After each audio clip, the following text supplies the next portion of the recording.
had a honeymoon phase in your relationship and you were completely in love and besotted, and now you're like, where is that love gone? Why can't I feel it anymore? I'm desperate to have it back. Or maybe you've suffered ROCD right from the start and you've never had that feeling and you're worrying, is this the wrong relationship for me? Maybe I should never have been with them, and you're obsessing about that. We're going to go into that today.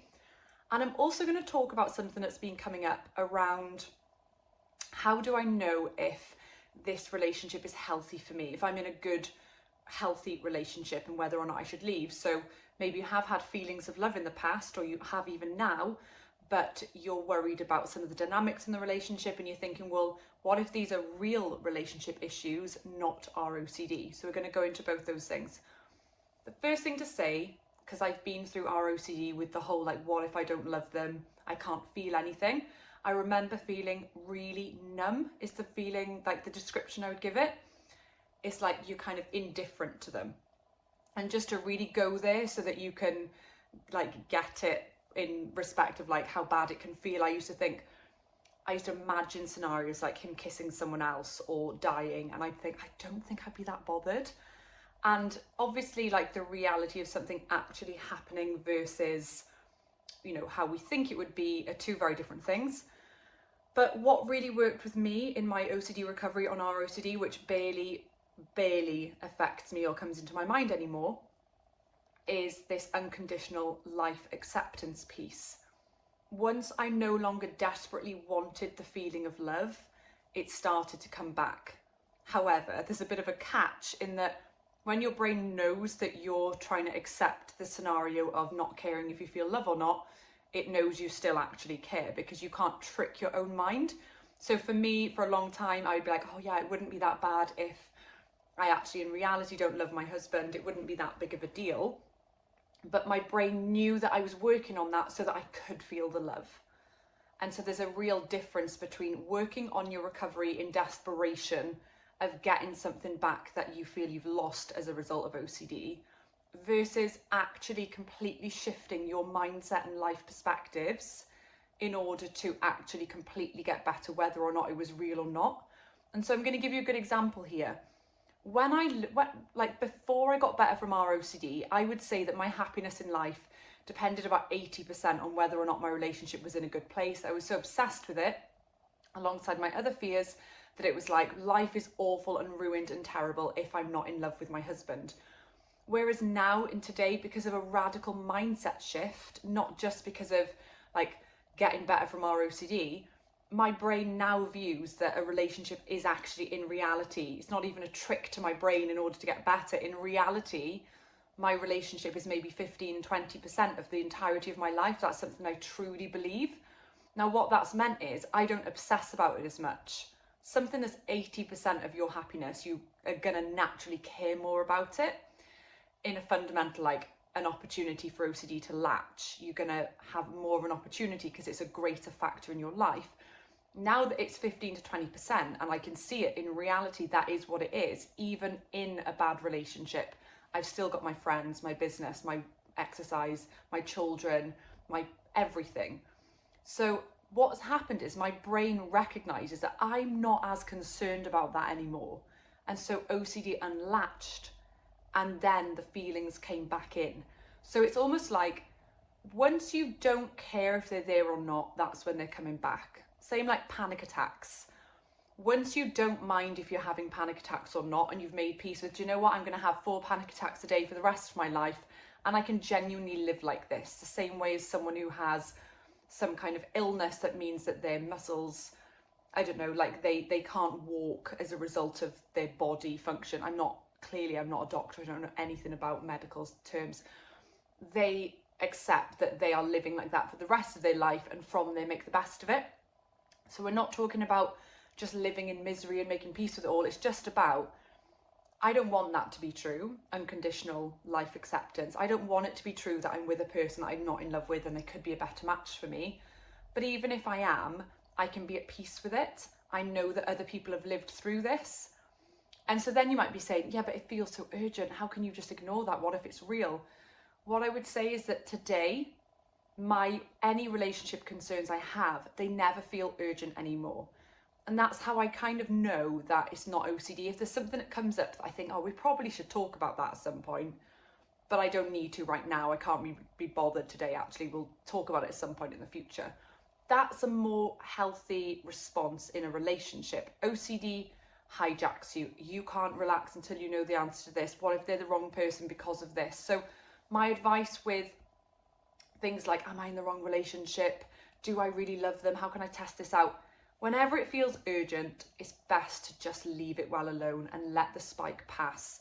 Because I used to get into an absolute state. It would be like, I don't know, like an example once, there was this day on my WhatsApp group when I was in recovery, and I think my husband had gone to lunch with someone. I'd seen on the calendar that he was going for lunch with someone. They happened to be a woman, and that was it. My brain was like, he's having a massive affair. Like, this is it. We're not meant to be together. This is real. This is real. And I was freaking out, and I was like saying to the guys in the WhatsApp group, I have to confront him right now. I have to speak to him. Like, what is this? And everyone was like, you need to leave it alone. This is an urgent feeling.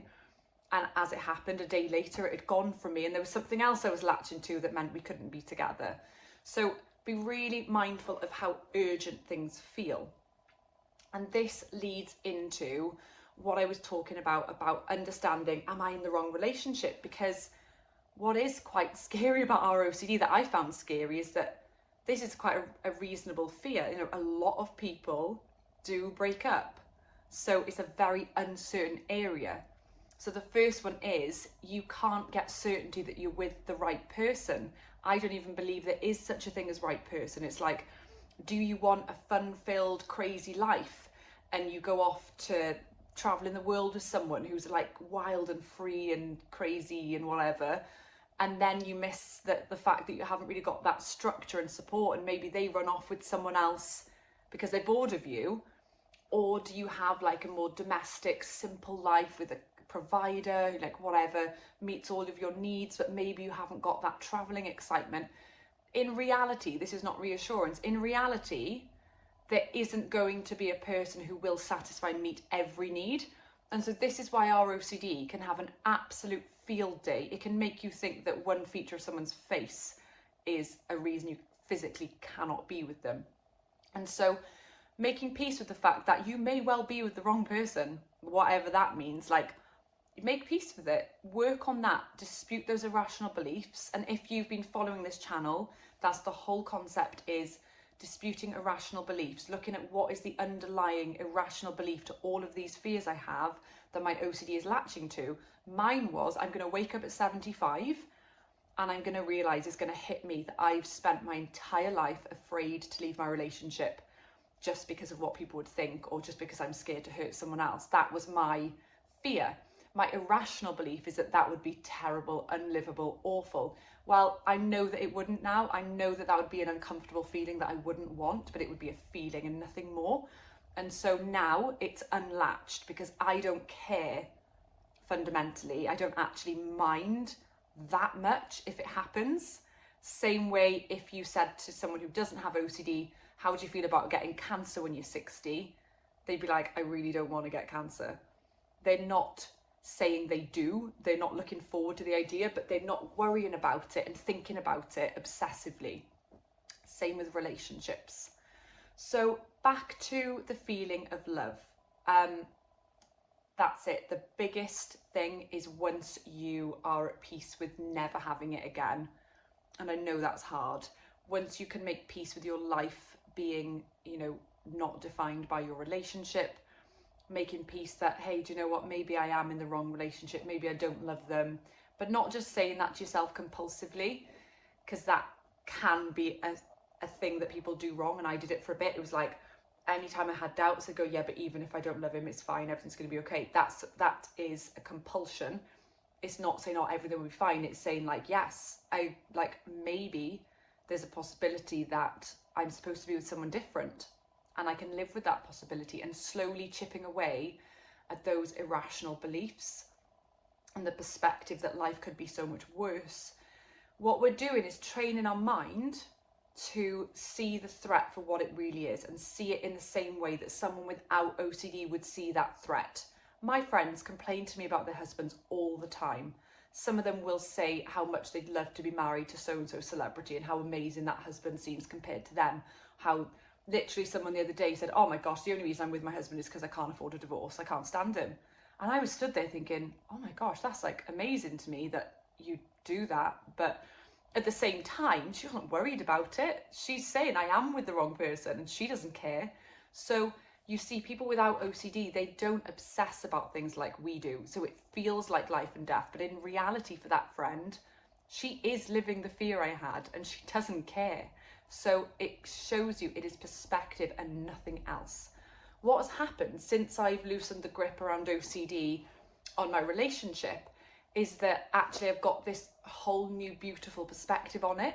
It's like, because I don't need it to be perfect, there's been room for all of the amazing things to come out and for me to be like, oh, I so love this element of my relationship, and I recognise that the things that I would prefer that we had in our relationship and don't, it's fine too. And actually many of them have melted away, so I can't remember a lot of the fears I used to have about my relationship because my brain reacts to them the same way as a person without OCD. It's not worrying about it. If you asked me, hey Jade, would you prefer it if this in your relationship? I'd go, oh yeah, no, I would probably prefer that, but I'm not obsessed about it. And that is what it is, isn't it? Obsessive compulsive disorder. You become obsessed over something, meaning you zoom in on it hugely, and then you compulsively try and eradicate that feeling by rumination or doing something outwardly. And so back to my point earlier on how do you, because this is a really tricky one, and this is one that, like, while I'm talking, my brain is jarring because I'm thinking, how am I gonna articulate, how am I gonna break this down? But I will get there. So there are relationships in the world that are not useful. I don't want to say healthy, that are not useful to be in. They're not useful in someone's life path beyond the philosophical, or you can find meaning from even the most awful situations. You could meet a friend and they tell you about something that's just happened with their partner and you think, oh, I don't think you should be in that relationship. Like, that's what I'm talking about. How do you know the difference between OCD latching on versus you really actually shouldn't be in that relationship? Well, to try and answer it is compulsive, so we do need to go with uncertainty. But what I would say to you, just to keep in mind, is that anytime anything feels urgent and terrifying and you feel really anxious when you think about the decision, you probably want to treat it by leaving it alone and not obsessing. Because when we make decisions about whether or not a person's going to be good for us in our life, it's kind of usually like a long drawn out process where you're not obsessing. It's not high energy. It's like, oh, I'll give it another 6 to 12 months, see how it's going. But even this advice now, I'm thinking, well, yeah, but I used to do that. I'd say I'll give it another 6 months and forget about it. So I think the ultimate answer is there is no way of knowing. And so you are going to need to make peace with the idea of being in an unhealthy relationship. And what I would suggest you do, similar to me, is do the work on your OCD recovery. Make that your priority in your life. Like, how can I get better from this stuff so I'm not scared anymore? And then once you've made those breakthroughs, at that point, once you're better and things don't feel urgent, you can weigh up, like, what do I want in my life? And does this match that? But anytime it gets compulsive, like anytime you're trying to map your values against theirs and gauge how happy you are and how you feel in each moment, OCD is just going to hijack it. So it's definitely a mixture of going with uncertainty, working towards recovery, and then having a healthy long-term view on what you want for your overall life vision. Whilst recognising that OCD can hijack your life vision, it's so unbelievably difficult to get your head around. I appreciate that, but the biggest thing is that when it feels urgent, you need to exit the debate and the conversation and work on this idea that even if it were true, I can survive this, I can live this way. Now, I'm obviously not talking about situations where you are directly in danger. And again, your OCD brain's going to go, yeah, but is that dangerous? Or once they, I remember once play fighting with my husband, and then he pushed me a bit harder, and because he's stronger than me, I'm like, oh my gosh, did he just harm me? And it's like that type of stuff where you get I'm not talking about those type of things. I'm talking about police have been involved. You clearly are in a dangerous situation that you need to be out. That's a very different matter. But when OCD is going into those grey areas of is this okay, is it not? The last thing you want to be doing is asking your friends, oh, my husband said this, my partner said this, my boyfriend, my girlfriend said this, and they're like, oh, that's awful, I would never, that's a red flag. All that stuff is compulsive. Instead, you want to make peace. You want to work toward acceptance of, maybe my relationship is not as healthy as my friends are. Maybe I'm in the wrong relationship. Maybe I don't love them. Maybe I'm never going to have feelings for this person. Maybe it's down to ROCD, and maybe it's because I just don't love them. I can live with that. I can live with that reality, and I'm not going to spend my time freaking out about it. I'm going to focus on the areas of life that are great, because there's many areas in life, and I'm going to slowly work towards my recovery. So in summary, if you no longer feel love for your partner and you want it back, this will be why you're not feeling it anymore. The more that you want it, the worse it's going to be.